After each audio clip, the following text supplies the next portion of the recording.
الحمد لله نحمده ونستعينه ونستغفره ونعوذ بالله من شرور أنفسنا ومن سيئات أعمالنا. من يهد الله فلا مضل له ومن يضلل فلا هادي له. ونشهد أن لا إله إلا الله وحده لا شريك له. ونشهد أن سيدنا وحبيبنا ومولانا محمدا عبده ورسوله الذي أرسله بالحق بشيرا ونذيرا وداعيا إلى الله بإذنه وسراجا منيرا. وقد قال الله تعالى في كلامه المجيد وفرقانه الحميد: أعوذ بالله من الشيطان الرجيم. بسم الله الرحمن الرحيم. إن الله وملائكته يصلون على النبي يا أيها الذين آمنوا صلوا عليه وسلموا تسليما. اللهم صل على سيدنا مولانا محمد وعلى آل سيدنا مولانا محمد. بلغ العلا بكماله كشف الدجى بجماله حسنت جميع خصاله. صلوا عليه سورة يوسف بداري حكمة لقمان ما قارئ قرآن باري اے دل صادق لما بلغ العلا بكماله كشف الدجى بجماله حسنت جميع خصاله. صلوا عليه. জনাব সভাপতি,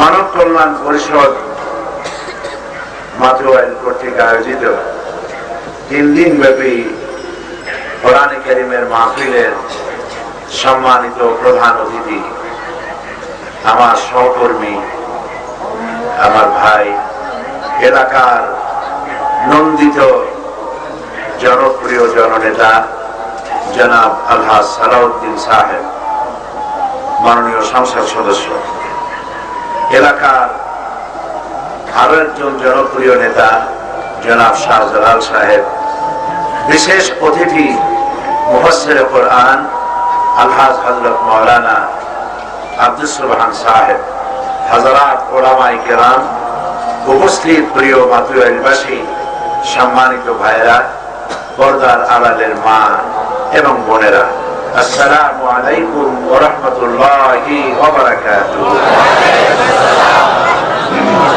আমরা আল্লাহ সুবহানাহু ওয়া তাআলার দরবারে লাখো কোটি শুকর আদায় করি যে মহান আল্লাহ তাবারক ওয়া তাআলা আজকে কোরআনে কারীমের মাহফিলের শেষ দিনে আমাদেরকে এখানে এই মাতৃওয়াইল ঈদগাহ ময়দানে এখানে উপস্থিত হওয়ার তৌফিক এনায়েত করলেন।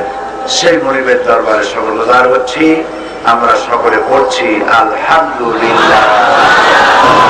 আমরা আল্লাহ পাকের প্রশংসা আদায় করলাম আল্লাহর শেখানো ভাষা দিয়ে এবং নবী করিম সাল্লাল্লাহু আলাইহি সাল্লামের শেখানো ভাষা দিয়ে। প্রশংসার একমাত্র মালিক হচ্ছেন তিনি, প্রশংসা পাওয়ার হকদার একমাত্র আল্লাহ ছাড়া কেউ প্রশংসার মালিক হতে পারে না। প্রশংসার মালিক কে? সে আল্লাহ পাকের কথা আপনারা শুনতে এসেছেন। এর থেকে বড় সৌভাগ্য আর কি হবে? আমরা আল্লাহর কথা শুনতে এসেছি। সুবহানাল্লাহ। এবং আমাদের সৌভাগ্য এই যে আল্লাহ পাকের কথা, আল্লাহ পাকের বাণী আমাদের কাছে ইনট্যাক্ট, এর পরিপূর্ণ অরিজিনালিটি এবং পিউরিটি নিয়ে আমাদের কাছে আছে, যার মধ্যে কোনো পরিবর্তন হয় নাই, হবেও না। সেই কোরআন শরীফ আমাদের কাছে আছে। আমরা যদি আমাদের ভাগ্য পরিবর্তন করতে চাই তাহলে এই কোরআন আমাদের জন্য যথেষ্ট। তবে আমাদেরকে সিদ্ধান্ত নিতে হবে যে আমরা আমাদের ভাগ্য পরিবর্তন করতে চাই নাকি চাই না। যারা জবাব দিলেন না তারা চান না। সকলে চাই। আমাদের ভাগ্য যদি আমাদের পরিবর্তন করতে চাই তাহলে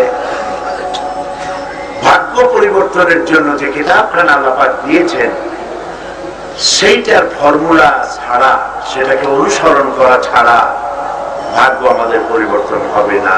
নিশ্চয়ই আল্লাহ কোন জাতির ভাগ্য পরিবর্তন করে দেন না যতদিন পর্যন্ত সেই জাতি নিজেদের ভাগ্য পরিবর্তন করার জন্য সচেষ্ট না হয়। সচেষ্ট হলেই, ভাগ্য পরিবর্তনের চেষ্টা করলেই আল্লাহ পাক ভাগ্য পরিবর্তন করে দেবেন। আর যদি চেষ্টা না করে ফেরেশতারা এসে আমাদের কপাল ভালো বানায় দিয়া যাবে না। কোরআন এসেছিল ভাগ্য পরিবর্তনের জন্য, আর এখন আমরা দেখতেছি উল্টা। পৃথিবীতে কোরআন যাদের কাছে তারাই বেশি মার খায়। আচ্ছা বলেন তো, পৃথিবীতে এখন মার খায় কারা? জোরে বলেন। মুসলমান। Chechnya, Bosnia, Palestine, Kashmir, Afghan, Sudan, Eritrea, সারা পৃথিবীতে আজ মার খাচ্ছে কারা? তাহলে কি আমাদের বুঝতে হবে যে কোরআন যাদের কাছে তারা পৃথিবীতে মার খেতে আসছে? এটা বুঝবো। আল্লাহ পাক আমরা যা চিন্তা করতেছি তার বিপরীত কথা বলতেছে। আল্লাহ রাব্বুল আলামিন বলেন, তাহা মা আনজালনা আলাইকাল কুরআনা লিতাশকা। হে নবী, এই কোরআন আমি আপনার উপরে এই জন্য অবতীর্ণ করি নাই যে কোরআনের কারণে আপনি ভাগ্যহত হবেন, কোরআনের কারণে আপনার ভাগ্য বিপর্যস্ত হবে, কোরআনের কারণে আপনি হতভাগ্য হয়ে যাবেন। এই জন্য কোরআন আসে নাই। কোরআন এসেছে ভাগ্যকে সুপ্রসন্ন করার জন্য। যাদের কাছে কোরআন থাকবে তারা শাসিত হবে না, তারা শাসক হবে। কোরআন দিয়ে এরকম একটি সুন্দর, নিরাপত্তাপূর্ণ, সন্ত্রাস মুক্ত, দুর্নীতি মুক্ত, সমৃদ্ধ দিয়ে পরিপূর্ণ, শোষণহীন একটি সুন্দর সমৃদ্ধ দেশ, রাষ্ট্র, সমাজ নবী করিম সাল্লাল্লাহু আলাইহি সাল্লাম আমাদের পৃথিবীবাসীকে উপহার দিতে পেরেছিলেন নাকি পারেন নাই? পেরেছিলেন। তো যেটা দিয়ে পেরেছিলেন সেটা আমাদের কাছে অবিকল ওই রকম নাই, সেই জন্য আমরা পারতেছি না নাকি? ওইটা ওই রকমই আছে, কিন্তু আমরা কোরআন বুঝি না। এটাই হলো সব থেকে বড় দুর্ভাগ্যের কথা। এটা ঠিক কিনা বলেন? আমি যদি এখন জিজ্ঞেস করি কোরআন বোঝেন কতজনে, তারা হাত তোলেন। যদি বলি তাহলে হাত কি কম উঠবে, বেশি উঠবে না কম উঠবে? সেই জন্য উঠাইতে বললাম না। আমরা কোরআন যে বুঝি না, এটা কি আমাদের জন্য খুব কৃতিত্বের ব্যাপার না অপরাধের ব্যাপার? ছোট অপরাধ না বড় অপরাধ? মাশাআল্লাহ, সব বুঝতেছেন। এখন জেনে বুঝে যদি কেউ অপরাধ করে সেই অপরাধের ক্ষমা হবে? তাহলে অপরাধটা আমরা বুঝে শুরু করেছি, ঠিক না? তবে হ্যাঁ, ক্ষমা হবে যদি আমরা চেষ্টা করি। এখনো কেউ কেউ বলতে পারে যে আমি তো বুড়া হয়ে গেছি, দাড়ি চুল পাকে গেছে, চোখে দেখি কোন দাঁত পড়ে গেছে, এখন আমি কি বুঝবো আর কেমনি এগুলি করবো? শিক্ষার বয়স, শিক্ষার কোন বয়সে শুরু আর শেষ নাই। নবী করিম সাল্লাল্লাহু আলাইহি ওয়াসাল্লাম বলেছেন এটার বয়সের কোনো বড় হইতে হবে, বুড়ো হলে শিখবে না, পারবে না, এরকম না। এটা হচ্ছে মিনাল মাহাদ ইলাল লাহাদ, দোলনা থেকে শুরু করে মৃত্যু পর্যন্ত পুরোটাই শিক্ষার বয়স। সুবহানাল্লাহ। তো আমি আপনাদের সামনে কোরআনে কারীমের একটি আয়াত আলোচনা করব ইনশাআল্লাহ, যদি আল্লাহ তৌফিক দেন, এবং দোয়া করি যেন আল্লাহ পাক যে কথা আমি বলবো তা যেন আল্লাহ আমাকে আমল করার তৌফিক দেন, এবং যারা শোনেন তাদেরকেও যেন আমল করার তৌফিক আল্লাহ পাক দিয়ে দেন। কোরআনে কারীম বিশাল গ্রন্থ, 114টি সূরা, 30টি পারা, 540টি রুকু, 6 সহস্রাধিক আয়াত। এটাকে কেউ কেউ বলেছেন 6666টি আয়াত, কিন্তু আসলে হিসাব করে দেখা গেছে যে 6666 এবং এর থেকে কিছু কম অথবা বেশিও হয়। সেই জন্য 6666 একটু কম বেশি হয়, এগুলো হিসাবে দেখা গেছে, কাজে ওইরকম না বলাই ভালো। 6 সহস্রাধিক আয়াত আল্লাহ পাক কোরআনে কারীমের মধ্যে দান করেছেন আমাদের জন্য। এই যে 6666 বলা হয়, তার থেকে 2, 4, 5, 10টা কম বেশি হোক, এই আয়াতগুলি, এই কথাগুলি সব হচ্ছে আল্লাহ পাকের। আর একটি আয়াত এর থেকে মানুষের তাবিজ দেখার জন্য আল্লাহ পাক পাঠান নাই। প্রত্যেকটি আয়াত হচ্ছে মানুষের জীবন সম্পর্কিত। এর মধ্যে 500 আয়াত হচ্ছে হুকমে শরঈ, শরীয়তের ব্যাপারে, এটা করবা, এটা করবা না, এটা খাইবা, এটা খাইবা না, এটা বলবা, এটা বলবা না, আদেশ এবং নিষেধ জাতীয় হলো 550। বাকি 6000 আয়াত কি তা কি জানার কখনো কিউরিসিটি, কৌতূহল আমাদের মধ্যে জন্মেছে কি? না, সোজা কথা না, জন্মায়। কিন্তু দুনিয়ার ব্যাপারে আমরা খুব সজাগ। এই এখন রাত্রের বাড়ি গিয়ে যদি দেখেন, স্বরাষ্ট্র মন্ত্রণালয় থেকে অথবা পুলিশের অফিস থেকে অথবা এসপির অফিস থেকে আপনার বাড়িতে একটা চিঠি আসছে, ইংলিশে লেখা, স্বরাষ্ট্র মন্ত্রণালয় থেকে অথবা থানা থেকে ইংলিশে লেখা একটা চিঠি আসছে, এটা বোঝার জন্য আপনার পেরেশানি হবে নাকি হবে না? পেরেশানি হয়ে যেতে হবে। থানা থেকে চিঠি আসছে ইংরেজিতে, বাবা খাইছে, এটা কি আমার গ্রেফতার করবে না মালকরব করবে? এটা জানার জন্য নিজে না বুঝলে ছেলের কাছে, ছেলে না বুঝলে মেয়ের কাছে, মেয়ে না বুঝলে হাই স্কুল কলেজ, কত জায়গায় দৌড়াবেন এটা বোঝার জন্য, ঠিক কিনা বলেন? সত্য করে বলেন, ঠিক কিনা? একটা থানার চিঠির যে গুরুত্ব আপনি দিলেন, একটা ওসির গুরুত্ব যা দিলেন, একটা স্বরাষ্ট্রমন্ত্রীর চিঠির যে গুরুত্ব দিলেন, আকাশ আর জমিনের মালিক আপনাকে আমাকে একখানা চিঠি দিয়েছেন কোরআন শরীফ, এটি বোঝার জন্য কোন সর্দি গরমি হইল না, কোন চেতনার সৃষ্টি হলো না, কোন তরফ সৃষ্টি হলো না। এটা বড় দুঃখের ব্যাপার। সারা জীবন নামাজ পড়লাম, রুকু থেকে দাঁড়ায় বললাম সামি আল্লাহু লিমান হামিদা, অর্থটা কি জীবনেও কারোবার জিজ্ঞেস করলাম না। এখন যদি আমি জিজ্ঞেস করি সামি আল্লাহু লিমান হামিদা শব্দের অর্থ কি, তাহলে ফার্স্ট ডিভিশনে ফেল করবেন, এরকম আছেন না লোক? এদের সংখ্যাই বেশি। সুবহান রাব্বিয়াল আলার অর্থ কি জানি না, সুবহান রাব্বিয়াল আযীম অর্থ কি জানি না, দোয়া কুনুতের অর্থ কি জানি না, আত্তাহিয়াতের অর্থ কি জানি না, সূরা ফাতিহা কি জানি না, সূরা ইখলাস কি জানি না। এখন আপনি সিদ্ধান্ত নেন আপনার জায়গা কোথায় হওয়া উচিত, জান্নাতে না জাহান্নামে। একটি জিনিস, একটি বিষয় আলোচনা করব, যে বিষয়টি অর্জন করতে পারলে ফেরেশতার চাইতে আমাদের মর্যাদা বেড়ে যাবে। আর ওই বিষয়টি যদি আমাদের মধ্যে অনুপস্থিত থাকে, শয়তানের চাইতে মানুষ খারাপ হয়ে যাবে। বিষয়টি গুরুত্বহীন না গুরুত্বপূর্ণ? চলেন সেটাই আলোচনা করি। আল্লাহ রাব্বুল আলামিন কোরআনে কারীমের মধ্যে বলেছেন, ইয়া আইয়ুহাল্লাযীনা আমানুত্তাকুল্লাহা হাক্কা তুকাতিহি ওয়া লা তামুতুন্না ইল্লা ওয়া আনতুম মুসলিমিন।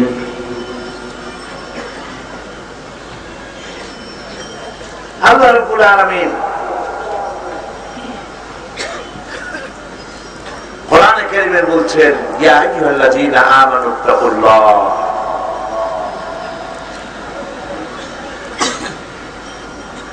হে বিশ্বাসীরা আল্লাহকে ভয় করো। ভয় করার মতো ভয় করো। ওয়ালা তামুতুন্না ইল্লা ওয়া আনতুম মুসলিমুন, যতক্ষণ পর্যন্ত তোমরা মুসলমান না হচ্ছ, মুসলমান না হওয়া পর্যন্ত মরে যেও না। আগে মুসলমান হওয়া পরে বলো। দুইটা কথা এখানে। কয়টা কথা? দুইটা কথা। একটা হলো ইত্তাকিল্লাহ, আল্লাহকে ভয় করো, ভয় করার মতো ভয় করো, আর মুসলমান না হয়ে মরে যেও না। বাস এই দুইটা কথা আমি আপনাদের সামনে আলোচনা করবো ইনশাআল্লাহ। ইত্তাকিল্লাহ, আল্লাহ পাককে ভয় করো। অন্য আয়াতের মধ্যে আল্লাহ পাক বলেছেন ওয়াত্তাকুল্লাহ মাস্তাতা'তু, ভয় করো আল্লাহকে যতটা সম্ভব, যতটা সম্ভব ভয় করা, অতটা ভয় করো। তাকওয়া, তাকওয়া শব্দের অর্থ হচ্ছে বিরত থাকা, সতর্ক হওয়া। তাকওয়া শব্দের অর্থ পরহেজ করা, ভয় করা। এই ভয় কাকে করতে হবে বলেন? সবাই বলেন কাকে ভয় করতে হবে? আল্লাহ রাব্বুল আলামিনকে ভয় করতে হবে। এই যে কতদিন আগে, এক মাস আগে রোজা গেল, এই রোজাটা কেন আল্লাহ পাক কেন দিয়েছিলেন? এই তাকওয়া অর্জন করার জন্য। আল্লাহ রাব্বুল আলামিন কোরআনে কারীমের মধ্যে বলেছেন ইয়া আইয়ুহাল্লাযীনা আমানু কুতিবা আলাইকুমুস সিয়ামু কামা কুতিবা আলাল্লাযীনা মিন ক্বাবলিকুম লাআল্লাকুম তাত্তাকুন। হে বিশ্বাসীরা, তোমাদের উপর রোজাকে ফারজ করা হয়েছে যেমন তোমাদের পূর্বপুরুষদের উপর করা হয়েছিল। কেন? লাআল্লাকুম তাত্তাকুন, যাতে করে তোমরা তাকওয়া অর্জন করতে পারো, আল্লাহকে ভয় করতে পারো। আবার দেখেন কোরআন শরীফের শুরুতেই বলা হয়েছে হুদাল লিল মুত্তাকিন, এই কিতাব মুত্তাকিদেরকে হেদায়েত দেবে। কাদেরকে হেদায়েত দেবে? মুত্তাকিদেরকে। মুত্তাকি কারা? মুত্তাকি হওয়ার জন্য কতগুলি কোয়ালিটি প্রয়োজন। তার প্রথম কোয়ালিটি হচ্ছে গায়বকে বিশ্বাস করা, নামাজকে আদায় করা, আল্লাহর রাস্তায় খরচ করা, কিতাবের উপরে বিশ্বাস করা এবং পরকালের উপরে ঈমান আনা। এগুলি হচ্ছে মুত্তাকি হওয়ার কোয়ালিটি। এই মুত্তাকি হতে পারলেই ফেরেশতার চাইতে আপনার আমার মর্যাদা বেড়ে যাবে। সুবহানাল্লাহ। ভয় করতে হবে আল্লাহ পাকের ফিস সিররি ওয়াল আলানিয়া, গোপনে এবং প্রকাশ্যে ভয় করতে হবে। আমি প্রকাশ্যে কিছু করলে আল্লাহ দেখতে পান না, দেখতে পান না, কিন্তু গোপনে যদি কিছু করি আল্লাহ টের পায় না। বিষয়টা কি এমন? বলেন তো, আপনাদের মাথায় এমন কোন জায়গা আছে যেখানে বসে পাপ করবেন আল্লাহ টের পাবে না? ঢাকায়, বাংলাদেশে, সারা পৃথিবীতে এমন একটি জায়গা নাই যেখানে আপনি একটি পাপের কাজ করবেন আর আল্লাহ টের পাবেন না। ভয়টা কিভাবে করবেন? ভয় যে সৃষ্টি হবে, এই রাস্তায় সাপ আছে,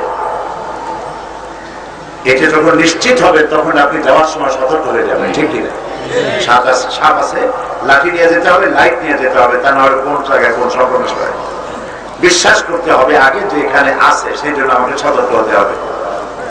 আল্লাহ পাককে ভয় করতে হবে এইভাবে যে তিনি আমাকে দেখছেন, তিনি আমাকে শুনছেন, তিনি সামিউন, তিনি বাসীরুন, তিনি দেখতে পান, তিনি শুনতে পান। সার্বক্ষণিক ভাবে তিনি দেখছেন এবং শুনছেন, মনিটরিং করছেন গোটা বিশ্বকে। গোটা সৃষ্টি জগৎ তার চোখের সামনে। তবে কথাটা এরকম না, যেমন প্রশ্ন যদি করা হয়, বলেন তো দেখি আল্লাহ এখন কোথায়? একটু কঠিন প্রশ্ন, জবাব দিতে অসুবিধা হচ্ছে। সাধারণত লোকেরা বলে যে আল্লাহ সব জায়গায়। এই জবাব কিন্তু ঠিক না। বিষয়টা বুঝে নেন। যদি বলা হয় আল্লাহ সব জায়গায়, তাহলে অনেক খারাপ জায়গাও তো পৃথিবীতে আছে। আছে না? তো সব জায়গায় যদি হয় তাহলে তো সেখানেও থাকতে হয়। নাউযুবিল্লাহ। আল্লাহ রাব্বুল আলামিন কোথায় আছে? ওই প্রশ্নের জবাব চলুন আল্লাহ কি জিজ্ঞেস করি যে আপনি এখন কোথায়, আপনি কোথায় থাকেন? আল্লাহ রাব্বুল আলামিন কোথায় আছেন? মানুষেরা সেই প্রশ্ন করার বহু আগে আল্লাহ রাব্বুল আলামিন জবাব দিয়ে দিয়েছেন, আর রাহমানু আলাল আরশি ইস্তাওয়া।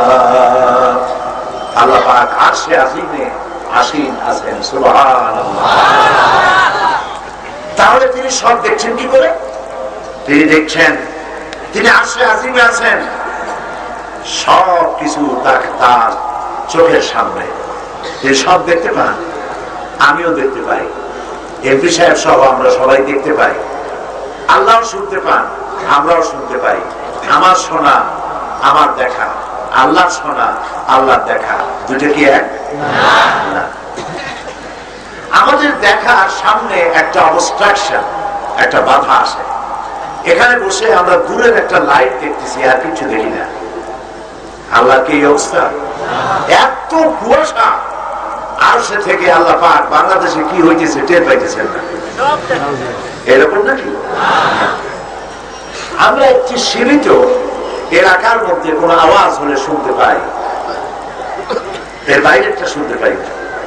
শ্রবণ শক্তির একটা সীমা আছে, সীমার বাইরে আওয়াজ হলে আওয়াজ আমরা শুনি না। আল্লাহ পাকের কি এরকমের অবস্থা নাকি? আল্লাহ রাব্বুল আলামিন তার শ্রবণের পাওয়ার এত বেশি,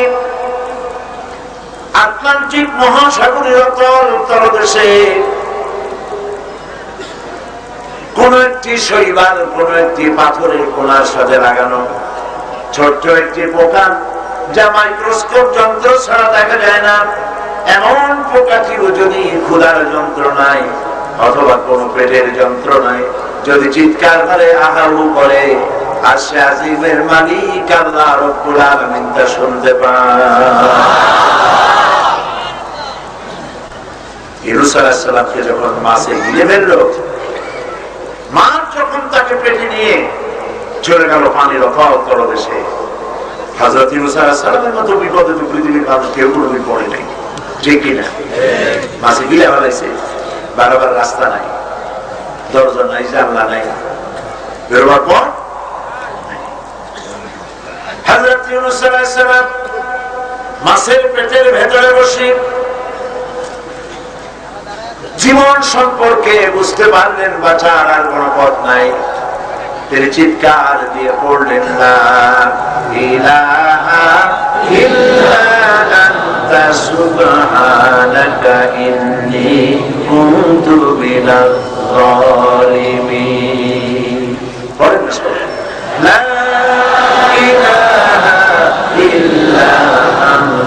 সুবহানাকা ইন্নী কুনতু মিনাজ জালিমিন। নদীর অতল তলদেশে মাছের পেটের ভিতরে বসে হযরত ইউনূস আলাইহিস সালাম যেই চিৎকার মারলেন, পানির ভিতরে কেউ শোনে নাই, স্থলভাগের কেউ শোনে নাই, অন্তরিক্ষের কেউ শোনে নাই। আল্লাহ রাব্বুল আলামিন বলেন, আমি আরশের মালিক, আমি ইউনূসের ডাক শুনেছি। শুধু শুনি নাই, সঙ্গে সঙ্গে জবাব দিয়ে দিয়েছি। ফাস্তাজাবনা লাহু ওয়া নাজাইনাহু মিনাল গাম্মি ওয়া কাযালিকা নুনজিল মুমিনিন। আমি ইউনূসের ডাকের জবাব দিলাম। মাছের পেটের মধ্যে ব্যথা শুরু হয়ে গেল। মাছ দেখলো বমি না করতে পারলে বাঁচতে পারলো না। মাছ ভেসে উঠলো, দরিয়ার কিনারে গিয়ে মাছ ইউনূস আলাইহিস সালামকে বমি করে দিল। ইউনূস আলাইহিস সালাম বেঁচে গেলেন। আল্লাহ পাক বললেন, শুধু ইউনূসকে নয়, ওয়াকাযালিকা, ঠিক একই ভাবে মুমিনেরা যদি বিপদে পড়ে আর আমারে ডাকে, আমি শুনি আর জবাব দেই। সুবহানাল্লাহ। বিপদ থেকে বাঁচায় দেব। সুবহানাল্লাহ।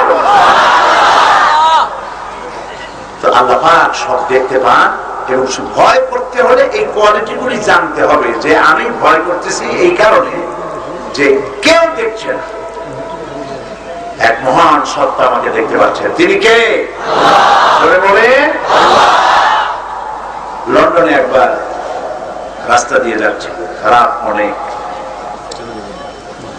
রেড সিগন্যাল জ্বলতেছে, ড্রাইভার দাঁড়ায় গেছে, কোনো গাড়ি জানি নেই, শুধু আমার গাড়ি জানি। আমি বললাম তুমি তো চলেই যেতে পারো, আমাদের শহরে তো লোক চলেই যেত, কোনো গাড়ি টাড়ি নিয়ে অসুবিধা কি? কয় যে না, যাওয়া যাবে না। কেন? কয় যে এই যে রেড সিগন্যালের সাথে অটোমেটিক ক্যামেরা সেট করা আছে, আমি এখান থেকে যাবো, ক্যামেরা ছবি নিয়ে নিবে, পরের দিন কোর্ট থেকে চিঠি আসবে, গাড়ির নাম্বার এত, গাড়ির রঙে, রাত 2:45 সময় অমুক জায়গা থেকে রেড সিগন্যাল মারিয়া তুমি চলে গেছো, কোর্টে আসো, জরিমানা দাও। এইরকম রাস্তায় রাস্তায় ওভার স্পিড যদি কেউ করে, যদি কেউ রেড সিগন্যাল মারে, তাহলে এইভাবে ক্যামেরা সেট করা আছে। ওই ক্যামেরা আছে বলে ভয় করেছে, ক্যামেরা যদি না থাকতো, আমাদের দেশে ক্যামেরা নাই, ভয়ও করে না। কি এর রেড সিগন্যাল, কিছু দেখলো না, ভ্যাগর করে মেরে চলে গেল, ঠিক না? ওখানে রেড সিগন্যাল আছে, জানে, সেই জন্য ভয় করে। আমাদের জীবনের পথে রব্বুল আলামিন অনেকগুলি রেড সিগন্যাল দিয়েছেন। জেনা করো না, একটা রেড সিগন্যাল। মদ খেও না, একটা রেড সিগন্যাল। সুদ খেও না, একটা রেড সিগন্যাল। ঘুষ খাইও না, দিও না, আর একটা রেড সিগন্যাল। স্ত্রীকে বেপরদা রেখো না, আর একটা রেড সিগন্যাল। সমস্ত রেড সিগন্যাল গুলি আমরা মেরে যাচ্ছি একটার পর একটা। সুতরাং মানুষের দশা হচ্ছে এই যে অনবরত আল্লাহ পাকের রেড সিগন্যাল গুলি মেরে যাচ্ছে। আল্লাহ পাক বলছেন তিলকা হুদুদুল্লাহ, এই হচ্ছে আল্লাহ পাকের বর্ডার, এই বর্ডার গুলি ক্রস করো না, আল্লাহ নিষেধ করেছেন। এটা আমরা পারবো যদি বিশ্বাস করি আল্লাহ আমাকে দেখতেছে। বিশ্বাস করেন? জবাব তো দিবেন, এগুলো ইমানের প্রশ্ন। আল্লাহ আমার সব কিছু দেখতেছে, বিশ্বাস করেন? আমি যা বলি আল্লাহ সব শুনতেছে, বিশ্বাস করেন? এটা বিশ্বাস যদি করি তাহলেই ভয় করতে পারবো। কোরআনে কারীমে আল্লাহ রাব্বুল আলামিন বলেন وَيَعْلَمُ مَا فِي الْبَرِّ وَالْبَحْرِ وَمَا تَسْقُطُ مِنْ وَرَقَةٍ إِلَّا يَعْلَمُهَا। এই পৃথিবীর স্থলভাগে কি হয়, পানির তলে কি হয়, সব আমি জানি। কে বলতেছেন? সুবহানাল্লাহ বলবেন না? আপনি কোন হোটেলের কোন রুমে বসে কি করতেছেন কেউ টের পায় না। কে টের পায়? এক মহান সত্তা দেখতে পান। কে তিনি? আল্লাহ রাব্বুল আলামিন বলেন শুধু পানি এবং স্থলের কথা নয়, ওয়া তাসকুতু মিন ওয়ারাকাতিন ইল্লা ইয়ালামুহা। এই পৃথিবীর কোন একটি গাছের পাতা যদি পড়ে যায়, কোন গাছের কোন পাতাটি পড়েছে আমি আল্লাহর কাছে তার খবর হয়ে যায়। এটাকে আমি একটু গল্প করলাম, এটা কি? আল্লাহর কোরআন, আল্লাহর নিজের কথা। পৃথিবীর কোন দেশের কোন গাছের কোন পাতাটা আজকে পড়লো, এটিও আমার কাছে খবর হয়। পাতা পড়ার খবর যিনি রাখেন, কোথায় জেনা করতেছেন, কোথায় মদ খাইতেছেন, কোথায় কার টাকা মারতেছেন, কার সর্বনাশ করতেছেন, কারে হত্যা করতেছেন, কারে হত্যার পরিকল্পনা করতেছেন, এগুলো আল্লাহ টের পায় না। আরেকটি আয়াত আল্লাহ রাব্বুল আলামিন বলেন মা ইয়াকুনু মিন নাজওয়া সালাসাতিন ইল্লা হুয়া রাবিউহুম। মানুষ তো দুষ্টামি করার জন্য একটা পরামর্শ করে, কয়েকজন মিলে এক জায়গায় বসে পরামর্শ করে, অমুকরে মারবো, তমুকরে ধরবো। এই যে সেদিন আমাদের কোন একটা কলেজের না কোন একটা হাই স্কুলের হেডমাস্টারের জবাব করলো না, 2-3টা ছেলে,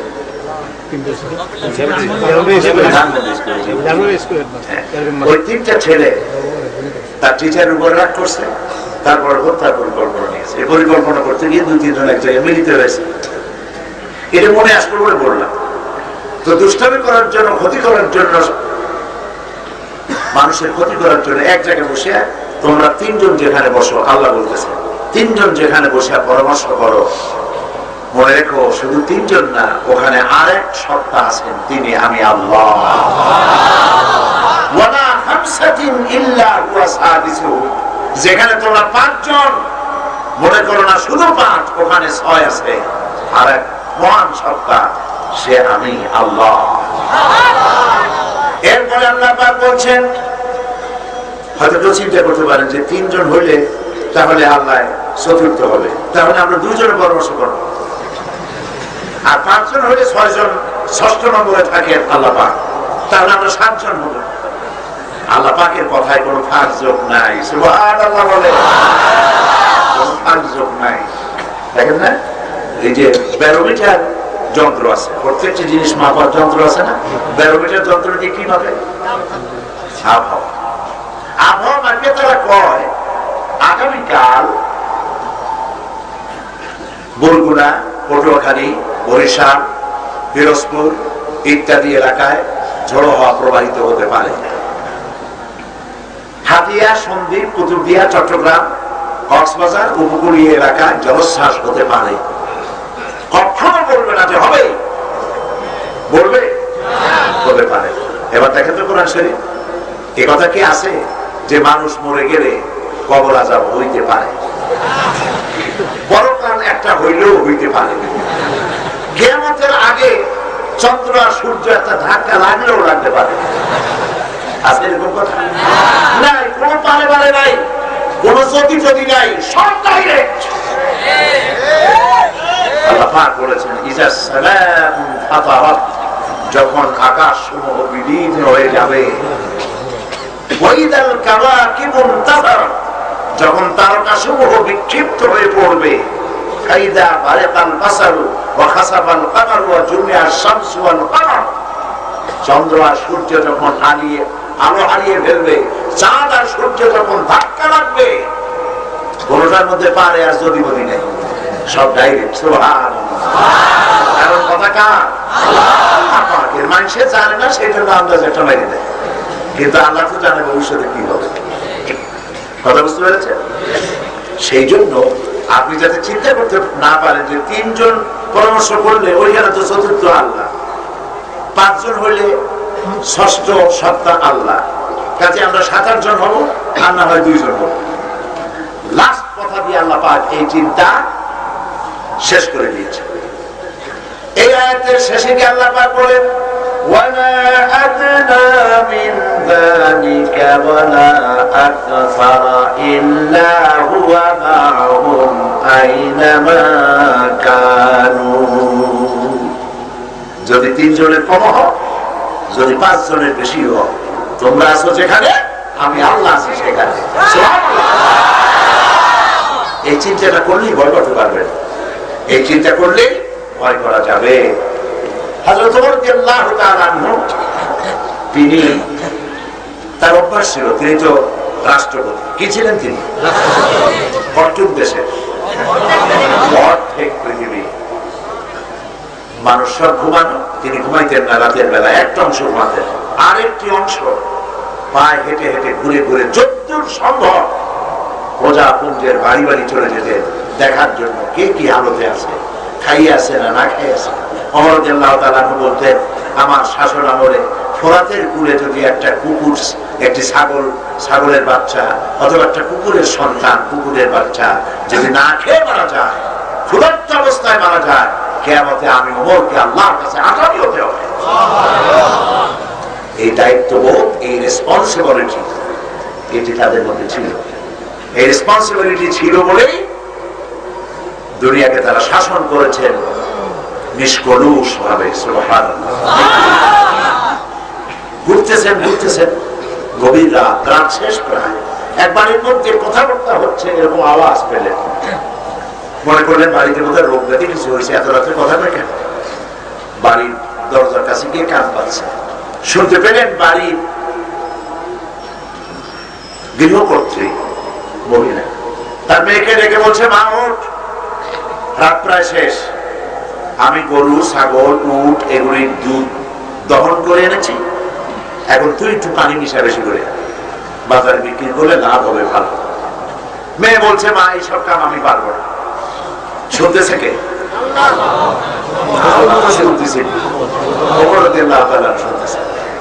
মা বলতেছেন, আরে বেটি ওর পানি মিশা, এত খাটাখাটনি আমি করলাম, তুই একটু পানিও মিশাতে পারবি না? মেয়ে বলছে, মা আমি পারবো না। কেন পারবি না? কারণ আমিরুল মুমিনিন ওমর রাদিয়াল্লাহু তাআলা আনহু বলেছেন, দুধে এক সরকারি ফরমান বলে তিনি ফরমান জারি করেছেন, দুধে পানি মিশানো যাবে না। কাজেই আমিরুল মুমিনিনের নির্দেশ আমি অমান্য করতে পারবো না। মেয়ে লোকটি বলছে, মা বলতেছে, আরে পাগলি, ওমর রাদিয়াল্লাহু তাআলা এখন বাড়িতে ঘুমাইতেছে আরাম করি, উনি দেখতেছেন নাকি? মেয়ে বলতেছে, মা হযরত ওমর রাদিয়াল্লাহু তাআলা তিনি বাড়িতে এখন ঘুমিয়ে থাকতে পারে, হযরত ওমরকে ফাঁকি দেওয়া যেতে পারে, তার গোয়েন্দা বিভাগের চোখকে ফাঁকি দেওয়া যেতে পারে, কিন্তু আল্লাহ রাব্বুল আলামিনের চোখকে তো ফাঁকি দেওয়া যাবে না। এই কাজ করা আমার পক্ষে সম্ভব নয়। এটার নাম তাকওয়া। এটার নাম কি? এই ভয় আল্লাহ সৃষ্টি করতে চান বান্দার মধ্যে। ওমর রাদিয়াল্লাহু তাআলা বাড়ি ফিরে আসলেন, ঘটনাটা নিজের কানে শুনে বাড়ি এসে ছেলেকে ডাকলেন, বললেন, আব্দুল্লাহ, অমুক এলাকায় একটা যুবতী মেয়ে আছে বলে মনে হলো, আমার তো বয়স টয়স নাই বিয়ে করা, বয়স থাকলে আমি বিয়ে করতাম, তুমি যাও খোঁজ নাও মেয়েটার বিয়ে হয়েছে কিনা, যদি বিয়ে না হয়ে থাকে তাহলে তুমি তোমার নিজের বিয়ের প্রস্তাব দাও। আমিরুল মুমিনিন প্রত্যেকটা পৃথিবীর প্রেসিডেন্ট ছেলেকে পাঠালেন বিয়ের প্রস্তাব দিয়ে। দেখলেন না মেয়েটা দেখতে কেমন, লম্বা কত, চওড়া কত, একটি মাত্র কোয়ালিটি দেখেছেন। সেই কোয়ালিটি কি বলতে পারবেন? সুবহানাল্লাহ। আর ওয়াজ না করলেই হবে যদি বুঝে থাকেন। কোয়ালিটির নাম তাকওয়া। আর এই তাকওয়া দেখে মেয়েটাকে আমিরুল মুমিনিন পুত্রবধূ করে নিজের ঘরে আনলেন। রেজাল্ট কি হলো? কারখানা যেমন তার প্রোডাকশনও তেমন হয়। এই মেয়ে, তার পেটে যে মেয়ে হলো, সেই মেয়ের গর্ভেই হযরতে ফারুক সানি ওমর ইবনে আব্দুল আজিজ রাহমাতুল্লাহ আলাইহির মতো মানুষ আল্লাহ পাক দুনিয়ায় পাঠালেন। যেমন মা তেমন সার। তাহলে এটার নাম হচ্ছে তাকওয়া। এটার নাম কি? আল্লাহকে ভয় করা, প্রকাশ্যে এবং গোপনে। গোপন অবস্থায় প্রকাশ্যে একটা গুনাহ করলে, খুব লক্ষ্য করেন কথাগুলি, প্রকাশ্যে যদি গুনাহ করেন, মদ খাইতেছেন অথবা টাকা পয়সার লেনদেন হচ্ছে অবৈধভাবে, অথবা অন্য কোনো আকাম কুকাম কিছু হচ্ছে, এর লোকজনের মধ্যে হচ্ছে এবং এর সাক্ষী হলো যে কয়জন আছে তারা। কথা বুঝতে পারছেন? প্রকাশ্যে যে গুনাহ করেন সেই গুনার সাক্ষী উপস্থিত যারা তারা। আর যদি গোপনে কোনো গুনাহ করেন, একা একই অথবা দুজনে মিলে কোনো গুনাহ করতেছেন, এই গুনার সাক্ষী শুধুমাত্র এক মহান সত্তা আল্লাহ রাব্বুল আলামিন। কি মারাত্মক কথা! এই গুনার সাক্ষী কে রইলেন? আল্লাহ তাআলা। প্রকাশ্যের গোপনে যত গুনাহ করেছি দয়া করে তুমি মাফ করে দাও বলে না, তিনি যদি ক্ষমা না করে উপায় নাই। এই জন্য আল্লাহর কাছে ক্ষমা চাইতে হবে, আল্লাহ তুমি আমাদেরকে মাফ করে দাও। গুনাহ করা মানুষের জন্য খুব অস্বাভাবিক না স্বাভাবিক? খুবই স্বাভাবিক। এই জন্য আমরা যারা গুনাহগার, আল্লাহ রাব্বুল আলামিনকে ভয় করে গুনাহের জন্য চোখের পানি ফেলে কাঁদতে হবে, নামাজ পড়ে, তাহাজ্জুদের নামাজ পড়ে, তেলাওয়াত করে কাঁদতে হবে, গুনাহ মাফ চাইতে হবে রব্বুল আলামিন। যেসব গুনাহ গোপনে করা হয়েছে, সেই গুনাহগুলি যদি সমাজের লোকেরা জানতো, একটু নিজেরা চিন্তা করেন, আমি জিজ্ঞেস করতেছি না, যে সব গুনাহ আমরা যৌবনকালে জীবনে যত প্রকার গুনাহ করছি গোপনে, এই গুনাহগুলি যদি সমাজের লোকেরা জানতো, সম্মান করতো?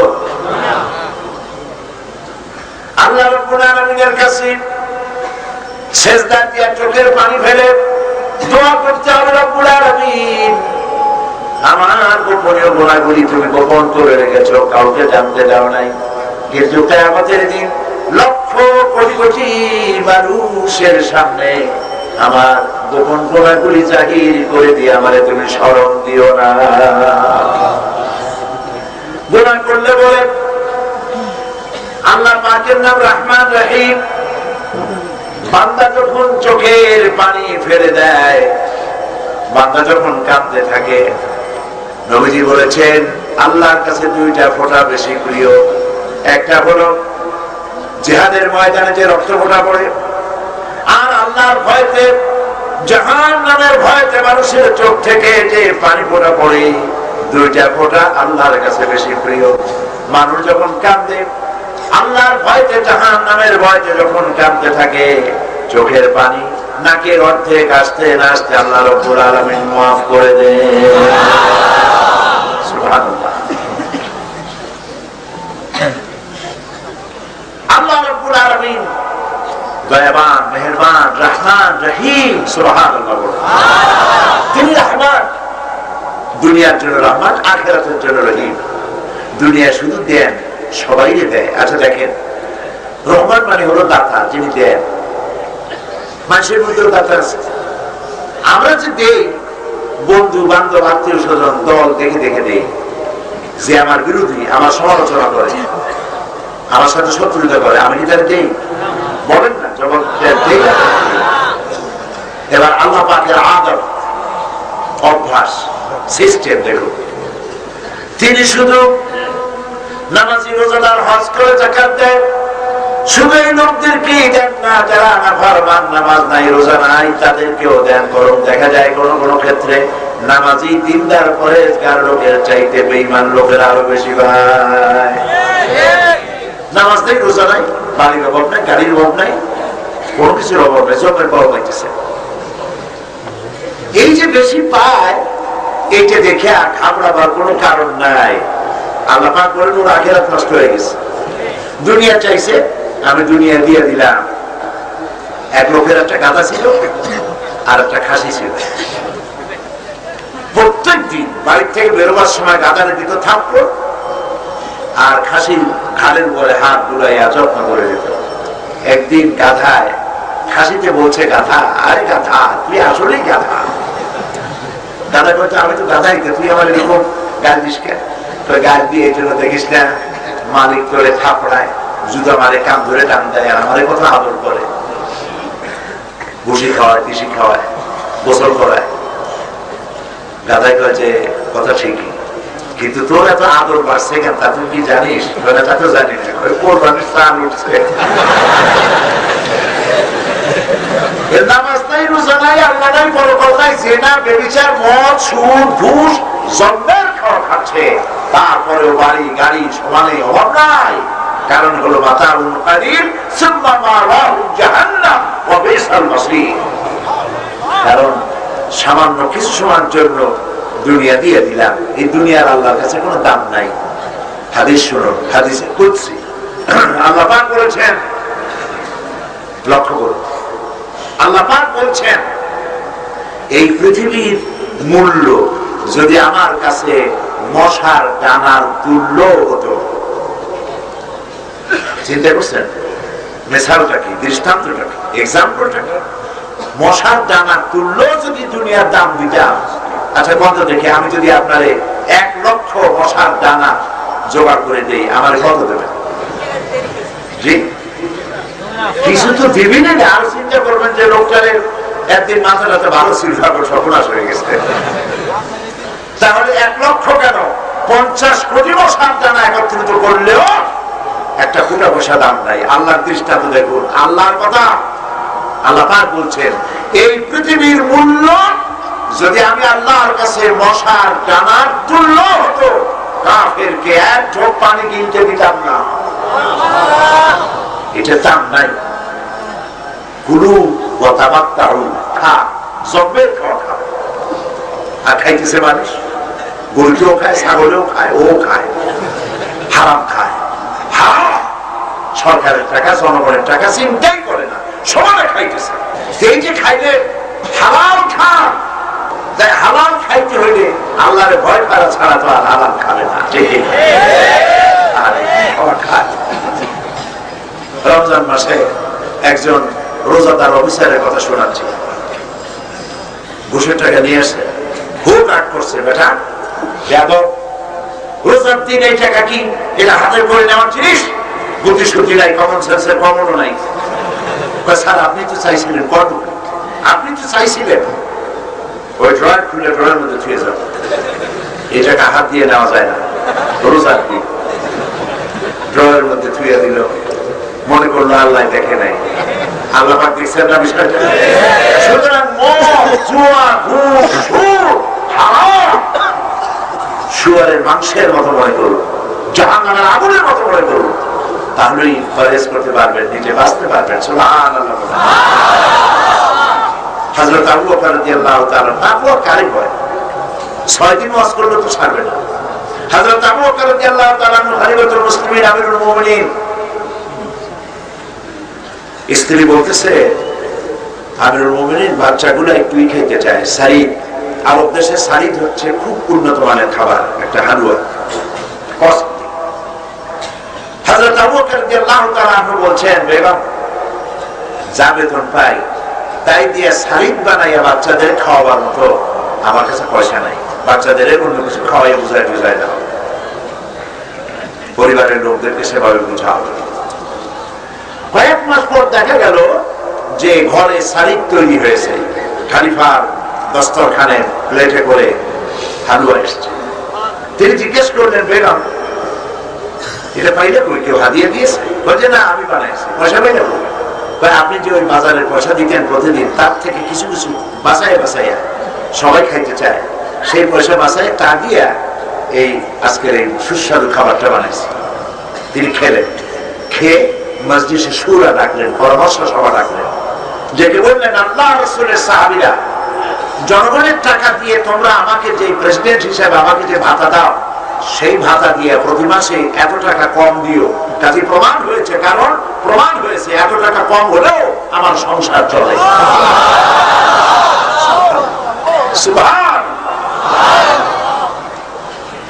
জনগণের টাকা, সরকারের টাকা শুয়ারের মাংসের মতো মনে করতে হবে নিজের জন্য, জাহান্নামের আগুনের মতো মনে করতে হবে নিজের জন্য। তা না হলে প্রত্যেকটি পয়সার হিসাব দিতে হবে কিয়ামতে আল্লাহর দরবারে। প্রিয় ভাই সব, তাকওয়া, আল্লাহ পাককে ভয় করো। এই রোজা আসলো তাকওয়া সৃষ্টি করার জন্য, তাকওয়া কিছুই সৃষ্টি হইল না। মুত্তাকি কেউ হইতে পারলাম না, ঠিক কিনা বলেন? মুত্তাকি হইতে পারলাম না। নামাজ নাই, রোজা রাখছে ঠিকই, কিন্তু মিথ্যা কথাও বলেছে, ওজনে কম দিয়েছে, খাদ্যে ভেজাল দিয়েছে। এই জন্য নবী করিম সাল্লাল্লাহু আলাইহি ওয়াসাল্লাম বলেছেন, কিয়ামতের দিন অনেক রোজাদার আল্লাহর দরবারে এভাবে উঠবে যে আমলনামার মধ্যে ক্ষুধার কষ্ট, পিপাসার কষ্ট, এই দুইটা কথা লেখা আছে, কোনো সওয়াব নাই। এটা হবে যে ব্যক্তি রোজা রেখে মিথ্যা কথা বলে, ওজনে কম দেওয়া ছাড়তে পারলো না, খাদ্যে ভেজাল দেওয়া ছাড়তে পারলো না, ওয়াদা খেলাপ করা ছাড়তে পারলো না, তার রোজার কোনো দাম আল্লাহর কাছে নাই। ভাই বিশ্বাস করেন, বিশ্বাস করেন, নামাজ পড়িয়া, লম্বা জামা গায়ে দিয়া, মাথায় পাগড়ি দিয়া এইসব করে ভেস্তে যাওয়া যাবে না। তাহলে আপনারা মনে করবেন যে তাহলে এগুলোকে আমরা খালি খালি রাখি? না, খালি খালি হলে আমি দেখলাম কেন? আমারও তো মুখে দাঁড়িয়েছে। আলহামদুলিল্লাহ আমাদের মাননীয় সংসদ সদস্য আমার ভাই মদিনা শরীফে, ওনার সঙ্গে আমার দেখা হলো এবার রমজান মাসে। আলহামদুলিল্লাহ মাননীয় প্রধানমন্ত্রীর সাথে আমরা দুজন এবং আরো মন্ত্রীরা একসাথে আমরা ওহদে হযরত হামজা রাদিয়াল্লাহু তাআলা আনহুর মাজার জিয়ারত করলাম। আমরা মসজিদের কুবায় গেলাম, মসজিদের কিবলাতাইনে গেলাম। তখনই আমি ওনার মুখে দাঁড়িয়ে দেখেছি, আর আমার দিল থেকে আমি প্রথমে চিনতে পারিনি যে ভাই তো দাঁড়িয়ে ছিল। আমার ছেলে বললো, ছেলে নাই আব্বা? তা বললাম, বললো যে উনি তো তিনি। আমি খুব খুশি হলাম এবং আজ আমি দিল থেকে দোয়া করি, রাসূলের যে সুন্নাত তার মুখে আল্লাহ উঠাইছেন, ওনাকে আপনারা ভোট দিয়ে যে ভালো কাজটা করেছেন, উনি যেন জীবন দিয়ে আপনাদের প্রত্যেকের প্রতি ইনসাফ করতে পারে, তৌফিক আল্লাহ দেন। প্রিয় ভাই সব, এই দাড়ি টুপি, এটা হলো একটা দাড়ি টুপি জামা পাগড়ি ইউনিফর্ম। পুলিশের যেমন খাকি ড্রেস, আর্মির যেমন চক্কর মক্কর ড্রেস, বিডিআরের চক্কর মক্কর ড্রেস আছে না, এই যে ড্রেসগুলি এবং র্যাঙ্ক লাগানো, ফিতা লাগানো, দড়ি ঝুলানো ইত্যাদি, এগুলি হচ্ছে তাদের ইউনিফর্ম। এই ইউনিফর্মের মূল্য আছে। এই ইউনিফর্ম ছাড়া যদি কেউ আসামি ধরতে যায়, আইডেন্টিটি কার্ডও নাই, ইউনিফর্মও নাই, তাহলে গ্রেফতার তো অনেক করবে আগে লোকেরা। তুই বেটা কোন দেশের পুলিশ গো, তোর জামা কই? ঠিক কিনা? ইউনিফর্মের দাম আছে, দাম আছে না? আবার ইউনিফর্মের দাম আছে মনে করে ইউনিফর্ম সবটা করিয়া ঠ্যাঙের উপরে ঠ্যাং ফেলাইয়া বেড়াকে আর্মি, মিডিয়া, পুলিশ শীতই শুয়ে রয়েছে, বর্ডার আক্রান্ত হয়ে গেছে। প্রধানমন্ত্রী প্রেসিডেন্ট অর্ডার দিয়েছেন বাংলাদেশের ৫৭,০০০ বর্গ মাইলের ৩ দিক থেকে শত্রু রাষ্ট্র কর্তৃক ঘেরাও হয়ে আছে। বিএসএফ এর সদস্যরা বাংলাদেশের উপরে হামলা চালিয়েছে। সমস্ত সেনাবাহিনী, এয়ারফোর্স, ল্যান্ড ফোর্স, সমস্ত বিমান বাহিনী, বিডিআর, পুলিশ সব ছাপিয়ে পড়ে মোকাবেলা করো। এরা চিন্তা করলো যে ইউনিফর্ম পরছি, আমার চাকরি যাই করি, শুয়ে শুয়ে সিয়ারের টানে আর উপরে ফুটিয়ে দেখে পূজাই করবে, চাকরি থাকবে? থাকবে না। তাহলে কি বোঝা গেল? ইউনিফর্মের গুরুত্ব আছে, আবার ইউনিফর্মের কোনো দাম নাই যদি ডিউটি না করে। জামা, দাড়ি, টুপি, পাগড়ির মূল্য নাই যদি আপনি আল্লাহকে ভয় না করে। আবার আল্লাহর ভয় করতেছেন কিন্তু মুসলমান হিসেবে যা আপনার করা দরকার, আপনার পরিচয় হওয়া দরকার, পরিচিতি নাই, তাহলে এটাও চলবে না। দুটোর সমন্বয় হতে হবে, কম্বিনেশন হতে হবে। কথা বুঝে আসছে? আল্লাহ আমাদের বুঝায় দিন, বলেন আমি। আল্লাহ আমাদের বুঝায় দিন, বলেন আমি। আমরা যেন বুঝে মানতে পারি, তৌফিক যেন আল্লাহ দেন, বলি আমি। প্রিয় ভাই সব, আর লম্বা করবো না কথা। এখন আসতেছি, আল্লাহ পাক বলেছেন আমাকে ভয় করো, ভয় করার মতো ভয় করো। ওয়ালা তামুতুন্না ইল্লা ওয়া আনতুম মুসলিমুন, আর মুসলমান না হইয়া মরে যেও না, আল্লাহ নিষেধ করেছেন। আগে মুসলমান হও, তারপরে বলো। এখন মরাটা কি আমার ইচ্ছা আছে? যারা জবাব দিলেন না তার ইচ্ছে করলেই মরতে পারবে। মরা কি আমাদের ইচ্ছায়? হায়াত এবং মওতের মালিক কে? আল্লাহ। সেই জন্যে মরা যখন আমার ইচ্ছায় নাই, মরা কার ইচ্ছায়? আল্লাহ। আর আল্লাহ বলতেছে মুসলমান না হয়ে মরো না, তাহলে প্রতি মুহূর্তে মুসলমান অবস্থায় থাকতে হবে। প্রতি মুহূর্তে মুসলমান অবস্থায় থাকতে হবে। সেটা কিরকম? ছোট্ট একটু ব্যাখ্যা দিয়ে বুঝাই দিই। আমাদের দুইটা হাত, দুইটা পা, দুইটা কান, দুইটা চোখ, একটা মুখ, একটা ব্রেন, এই যে জিনিসগুলি আছে, মুসলমান হইতে হইলে এগুলি সব একটা একটা করে মুসলমান বানাইতে হবে। মুসলমান কপালে লিখে রাখলে হয় না, মুসলমান প্রকাশ হয় তার আমলের দ্বারা। ঠিক কিনা বলে? গরুর গোশত খাই আমরা মুসলমান, শুয়ার খাই না। ঠিক কিনা? আমরা মদ সেবন করি না, কারণ এটা আমার জন্য কি হারাম। আমি 31st নাইট অবজার্ভ করি না, কারণ এটা আমার ট্র্যাডিশন নয়, আমার কালচার নয়।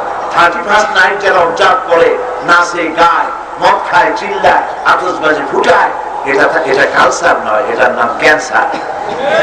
গোটা জাতির দেহের ক্যান্সার। এই জন্য সরকারে মুসলমান বানাইতে হবে। দুইটা পা আগে মুসলমান বানান। কিভাবে? এই দুটি পা দিয়ে মানুষ কোন জায়গায় পাপ করতে গেলে হাঁটে যায় কি দিয়া? পাও দিয়ে। পাও দুটাকে মুসলমান বানাবেন কিভাবে? এই দুটি পা আল্লাহ যেসব জায়গা যেতে নিষেধ করেছেন ওই সব জায়গায় এই পাও দিয়ে হেঁটে যাব না। তাহলে কি হলো? পাও দুটো কি হলো? মুসলমান হয়ে গেল। এখন যদি কেউ চিন্তা করে ঠিক আছে পাও দিয়ে হেঁটে যাবো না, গাড়িতে যাবো, মানুষ তো সাংঘাতিক বুদ্ধি রাখে। পরের স্ত্রীর দিকে কুনজরে তাকাইও না, কিন্তু প্রথম যে নজরটা পড়ে, চলতে গেলে নজর পড়ে যায় না, রাস্তায় পথে ঘাটে বাসে হঠাৎ একটা মেয়ের উপরে দিকে নজর পড়বে, হাদিসে আছে প্রথম নজর আল্লাহ মাফ করে দিবেন, দ্বিতীয়বার তাকায়। কেউ কেউ এটার অর্থ করছে যে প্রথম নজর যখন মাফ, ওই নজর অনেক লম্বা করে দেবে। কাজে আপনাকে চিন্তা করতে হবে, মূল কথাটি আপনাকে চিন্তা করতে হবে, যেখানেই যান, পাও দিয়ে হেঁটে যান, রিক্সায় যান, গাড়িতে যান, চলার জন্য যান আগে এই দুটি পাকে আল্লাহকে ভয় করে চালান, পাও দুটি মুসলমান হয়ে যাবে। দুটি হাত, যত পাপ মানুষের করে কি দিয়ে করে? হাত দিয়ে করে। হাত দিয়ে মদের গ্লাস ধরে, হাত দিয়ে করোনার স্পর্শ করে, হাত দিয়ে সুদের টাকা নেয়, হাত দিয়ে ঘুষের টাকা নেয়, হাত দিয়ে মানুষ জবাব করে ইত্যাদি যত পাপ এই হাত দিয়ে করে। ওজনে কম দেওয়া, খাদ দিয়ে ভেজাল দেওয়া, জমিনের আইন ঠেলা এই হাত দিয়ে করে। এই হাত কিন্তু কে আমাদের কথা বলবে কোথায় আছে?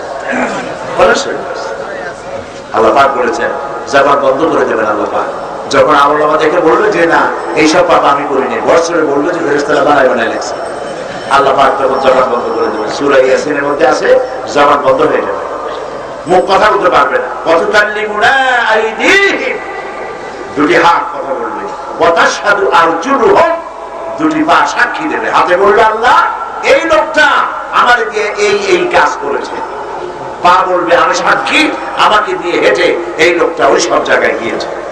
ইন্না লিল্লাহি ওয়া ইন্না ইলাইহি রাজিউন, দুটি হাত কথা বলবে। কাজে এই হাত দিয়ে আল্লাহ যা যা নিষেধ করেছেন সেই সব জিনিস এই হাত দিয়ে ধরবো না, করবো না। হাত দুটো মুসলমান হয়ে গেল, সুবহানাল্লাহ বলেন। দুটি চোখ, এই চোখ দিয়ে আল্লাহ যা দেখতে নিষেধ করেছেন তা দেখবো না। অশ্লীল কোন ছবি, অশ্লীল কোন চিত্র, অশ্লীলতা, পরনারী ইত্যাদি এই দুটি চোখ দিয়ে আমি খারাপ নজর করে এই চোখ দিয়ে আমি কিছুই দেখবো না। তাহলে চোখ দুটো মুসলমান হয়ে গেল। এ চোখ দিয়ে পাপও কামাই করা যায়, এ চোখ দিয়ে আবার সবও কামাই করা যায়। কিরকম? হাদিস শরীফে এসেছে, নবীজি বলেছেন দুটি চোখ দিয়ে যদি কেউ তার মা বাপের দিকে দৈনিক একবার ভক্তির নজরে তাকায়, আল্লাহ রাব্বুল আলামিন তার আমলনামায় একটা কবুল নফল হজের সওয়াব লিখে দিবেন। সাহাবীরা জিজ্ঞেস করলেন, ইয়া রাসূলুল্লাহ, যদি কোন সন্তান তার মা বাপের দিকে দৈনিক 100 বার তাকায় তো কি হবে? নবীজি বললেন, আল্লাহর নিয়ামতের ভান্ডার অফুরন্ত, সেখানে কোনো অভাব নাই। কোন বান্দা যদি তার মা বাপের দিকে দৈনিক 100 বার তাকায় ভক্তির নজরে, দয়ার নজরে, আল্লাহ পাক ওই বান্দার আমলনামায় 100 কবুল নফল হজের সওয়াব লিখে দিবে। তাহলে চোখ দিয়ে গুনাহ কামাই করা যায়, সওয়াবও কামাই করা যায়। চোখ দুটোই মুসলমান বানান। আল্লাহ যা দেখতে নিষেধ করেছেন তা চোখ দিয়ে দেখবো না। তাহলে পা মুসলমান হইলো, হাত মুসলমান হইলো, চোখ মুসলমান হইলো। কান দিয়ে মিথ্যা কথা শুনবো না, গীবত শুনবো না, অশ্লীল গান শুনবো না, বাজনা শুনবো না, আল্লাহ যা যা নিষেধ করেছেন তা শুনবো না। তাহলে কান দুইটা কি হয়ে গেল? মুসলমান হয়ে গেল। গীবত, পরনিন্দা, বোঝেন তো বিষয়টা? পরনিন্দা, পরনিন্দা যে করে তারও বলতে খুব মজা হয়, খুব মজা করে করে বলে অমুকের মেয়ে এই এই করেছে, অমুকের ছেলে এই এই করেছে, এই যখন বলে তারও খুব মজা হয়, আর যে শোনে সেও খুব মজা করে শোনে। এই মজা হয় কেন? যে জিনিসের পেছনে শাস্তি আছে ওইটা একটু মজা বেশি হয়, জ্বালা বেশি আছে শাস্তি বেশি, সেটার শাস্তি বেশি হয়ে যায়। যেমন দাঁতের রুগী, পিঠে দাঁত হয়েছে অথবা বাহুতে দাঁত হয়েছে, রোদের মধ্যে গেছে, চুলকানো শুরু করেছে, যত চুলকায় তত মজা লাগে, কিন্তু চুলকানি যখন শেষ হয়ে গেল তারপরে জ্বালা শুরু হয়ে গেল। ঠিক কিনা? ঠিক কিনা? গীবত এইরকম এক চুলকানি রোগের মতো, যে বলে তারও মজা লাগে, যে শোনে তারও মজা লাগে। আর এটি হলো জিনা করার মতো গুনাহ, নাউযুবিল্লাহ। আপনার সাহস থাকে, এমপি সাহেব যদি কোনো অন্যায় করে থাকেন ওনার সামনে এসে বলুন, তাহলে আপনার সওয়াব হবে। উনি তো মানুষ, ফেরেশতা তো না। আমি তো মানুষ, আমি তো ফেরেশতা না, ভুল তো আমাদের হতেই পারে। এসে যদি বলেন এই কামটা ভুল করেছেন, এটা করা উচিত না। ওমর রাদিয়াল্লাহু তাআলা আনহুর মতো মানুষের সামনে দাঁড়ায় গেছে একজন, তিনি খুতবা দিতেছিলেন, এক পাতলা চিকুন শুকনা শাকনা এক মানুষ দাঁড়ায় গেছে। হযরত ওমর বলছেন, ইয়া আইয়ুহাল মুসলিমুন মাশারাল হাজিরিন, হে উপস্থিত জনতা, আমি যা বলি শোনো। একজন যুবক দাঁড়ায় গেল, শুনবই না। আপনাকে প্রথমে বলতে হবে এত বড় লম্বা জামা কোথায় পাইছেন? এবার সরকারি ভাবে যে কাপড় পেয়েছি আমরা, তাতে আমাদের জামা হইছে দূর, আপনার জামা উদ্দূর হইল কেমনে? লম্বা বেশি কাপড় পাইলেন কই? এটার জবাব দেন, তারপরে বক্তৃতা করেন। গণতন্ত্র কারে বলে? সুবহানাল্লাহ বলবেন না? এইটার নাম গণতন্ত্র। ইসলাম এটাই শিখাইছে। হযরত ওমর রাদিয়াল্লাহু তাআলা আনহু পুলিশকে ডেকে বললেন, বেটারে গ্রেফতার কর। জি না, তিনি জবাব দিতে যাচ্ছেন, ছেলে দাঁড়িয়ে বললেন, ভাই আমার আব্বাকে আপনি যে প্রশ্ন করেছেন, আমি আব্দুল্লাহ ইবনে ওমর, রাদিয়াল্লাহু তাআলা আনহুমা, আমি প্রেসিডেন্টের ছেলে, আমিরুল মুমিনিনের ছেলে, আপনি যদি অনুমতি দেন জবাবটা আমি দেই? হ্যাঁ, দিতে পারেন। তিনি বললেন, আমরা সবাই এক মাপের কাপড় পেয়েছি, আমিও এক টুকরো পেয়েছি। আমার আব্বা আমার থেকে অনেক লম্বা, তিনি খুব লম্বা মানুষ ছিলেন, আমার আব্বা অনেক লম্বা মানুষ। তিনি যে জামা পেয়েছিলেন, সেই যে কাপড় পেয়েছিলেন, ওই কাপড়টা খুব ছোট হয়ে গিয়েছিল। আমার কাপড়টা আমি আব্বারে দিছি, আব্বা তারটা আর আমারটা জোড়া দিয়ে এই জামাটা বানাইছেন। সুবহানাল্লাহ। যুবক বললেন, আমিরুল মুমিনিন, আপনি বক্তব্য রাখেন, আমরা শুনবো। সুবহানাল্লাহ, সুবহানাল্লাহ। এটার নাম হলো, এটা সব হবে যদি সামনে বলে দেন, আর পিছনে বলবেন, যতক্ষণ বলবেন অতক্ষণ জিনা করলে যত পাপ হবে, এত পাপ আপনার আমলনামায় লেখা হবে। আরো কি হবে জানেন? অন্যের গীবত গাইবেন, আপনার আমলনামার কষ্ট করা সওয়াবগুলি যার গীবত গাইবেন তার আমলনামায় চলে যাবে, আর যার গীবত গাইলেন তার পাপগুলি আপনার আমলনামায় চলে যাবে। নাউজুবিল্লাহ বলেন। তাহলে কান দুইটারে কি বানাইতে হবে? মুসলমান। সেই জন্য আল্লাহ যা নিষেধ করেছেন তা শোনা যাবে না। মুখটারে মুসলমান বানাইতে হবে। কাল, অন্তঃকরণ, মন দিয়ে কোনো কুচিন্তা করা যাবে না, ভালো চিন্তা করতে হবে। কুচিন্তা করলে মনটা মুসলমান হইতে পারলো না। ভালো ভালো চিন্তা করবেন, মানুষ সম্পর্কে ভালো ধারণা করবেন। এরপরে জবান। নবীজি বলেছেন, তুমি যদি তোমার শরীরের দুইটা জিনিসের জামিন হতে পারো, তাহলে আমি আল্লাহর নবী তোমার জান্নাতের জামিন আমি হয়ে যাব। একটি হলো তোমার লজ্জাস্থান, আর একটা হলো তোমার জিহ্বা। এই দুইটা জিনিসের জামিন তুমি হও, তোমার বেহেশতের জামিন আমি হব। সুবহানাল্লাহ। তোমার লজ্জাস্থানের হেফাজত করো, তোমার জবানকে হেফাজত করো। সমস্ত পাপের উৎস এই মুখ। এই মুখ দিয়ে মানুষ, মুখ দিয়ে বিবাহ, মুখ দিয়ে তালাক, মুখ দিয়ে জমিন রেজিস্ট্রি, মুখ দিয়ে জমিন বিক্রি, এই মুখ দিয়ে ঈমান, এই মুখ দিয়ে কুফরি। এই মুখ হচ্ছে সব। জবানটাকে কন্ট্রোল করো, জবান মুখকে কন্ট্রোল করো, আল্লাহকে ভয় করো। প্রত্যেকটি কথার হিসাব হবে কিয়ামতে, প্রত্যেকটি শব্দে। মা ইয়ালফিজু মিন কাওলিন ইল্লা লাদাইহি রাকিবুন আতীদ। আল্লাহ পাক বলেন, বান্দা এমন কোন কথা বলে না যে কথা রেকর্ড করা না হচ্ছে। এই যে ভিডিও ক্যামেরা আমাকে তাক করে আছে, যা বলতেছি সব রেকর্ড হচ্ছে। আমার শরীরের অঙ্গভঙ্গি সব রেকর্ড হচ্ছে, হচ্ছে না? এটা, এই ভিডিও রেকর্ড বানাবার এই বুদ্ধিটা কে দিছে? যে আল্লাহ বুদ্ধি দিয়ে এরকম বানাইছে, ওই আল্লাহর অদৃশ্য ভিডিও ক্যামেরা কাজ করতেছে না, করতে পারে না। সুতরাং সে আল্লাহ রব্বুল আলামিনকে ভয় করে আমাদের কথা বলতে হবে, কাজ করতে হবে, তাহলেই মুসলমান হতে পারবো। প্রিয় ভাই সব, বলেছিলাম এমন একটি কাজ যা করতে পারলে ফেরেশতার চাইতে মর্যাদা বাড়ে, আর এমন একটি কাজ যা করতে না পারলে শয়তানের চাইতে নিকৃষ্ট হয়ে যায়। সেই কাজটার নাম হলো তাকওয়া। সেই কাজটার নাম কি? তাকওয়া। চলেন আবার সেই আয়াতের কাছে। আল্লাহ রাব্বুল আলামিন বলেন, ইয়া আইয়ুহাল্লাযীনা আমানুত্তাকুল্লাহা হাক্কা তুকাতিহি ওয়া লা তামুতুন্না ইল্লা ওয়া আনতুম মুসলিমুন। হে বিশ্বাসীরা, আল্লাহকে ভয় করো, ভয় করার মতো ভয় করো, আর মুসলমান না হয়ে মরে যেও না। এই দুটি কথা আমি আলোচনা করতে চাইলাম। আল্লাহ পাক আমাদেরকে যা আমারে দিয়ে আল্লাহ যা বলাইলেন, আমি যেন তা আমল করতে পারি, আর যারা শুনলেন আল্লাহ যেন তাদেরকে আমল করার তৌফিক দেন। আমরা বলি আমিন। দাঁড়ানো ভাইরা বসেন। আমি তো এখন আর বলি টলি নিয়ে একবারও যে বসেন, আপনাদের নিয়ে মোনাজাত করব। মোনাজাতের আগে দাঁড়ানো ভাইরা বসেন, বসেন। মোনাজাতের আদবটাই হলো বসা।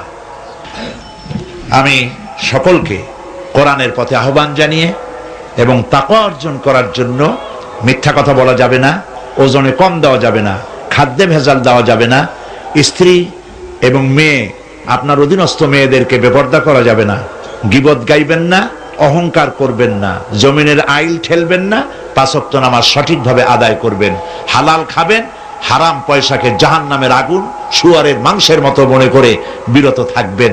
তাহলেই আল্লাহর নৈকট্য লাভ করতে পারবো, ঈমান নিয়ে মরতে পারবো ইনশাআল্লাহ। আর একজন একটা প্রশ্ন করছেন, জবাব দিতেই হয়। প্রশ্ন করেছেন যে আমরা জানি যে ছবি উঠানো বিশেষ শরীয়তের বারণ, ওজর ছাড়া জায়েজ নয়। আমার প্রশ্ন হচ্ছে, ওয়াজ মাহফিল জাতীয় দ্বীনি মজলিসে ভিডিও ধারণ করা জায়েজ কিনা? ছবি, যেই ছবি নিউজ ভ্যালু রাখে, সে ধরনের ছবি তোলা জায়েজ আছে। পাসপোর্টের ছবি তোলা, হজের জন্য ছবি তোলা, চাকরির জন্য ছবি তোলা, পরীক্ষার জন্য ছবি তোলা জায়েজ আছে, কিন্তু অ্যালবামে বাঁধায় রাখার জন্য, ঘরে বাঁধায় রাখার জন্য ছবি তোলা জায়েজ নেই। আর ভিডিও ক্যামেরার মাধ্যমে যে ছবি তোলা হয় মাহফিলের, এটাও জায়েজ আছে। কারণ এখানে কয়েক হাজার লোক আপনারা সরাসরি আমার থেকে শুনলেন। এই ভিডিও ক্যাসেট যারা এখানে আসে নাই, এই ক্যাসেট তারা দেখবে ঘরে বসে। বহু লোক নামাজি, দিনদার, ইমানদার, পরেজগার হয়ে যায়। তাফসিরে মাহফিলের চট্টগ্রামের ভিডিও ক্যাসেট ইউরোপ, আমেরিকা সহ পৃথিবীর সর্বত্র আছে। ক্যাসেট শোনে আর নামাজি হয়, ক্যাসেট শোনে আর দেখে, মদ ছেড়ে দেয়, জেনা ছেড়ে দেয়, এর সাথে মোনাজাত করে, হাত তুলে। এখানে মোনাজাত হচ্ছে, হাত তুলে মোনাজাত করে, চোখের পানি ফেলে, হেদায়েত হয়ে যায়। সুবহানাল্লাহ। এটা নিঃসন্দেহে জায়েজ আছে। মক্কা শরীফ, মদিনা শরীফের প্রতি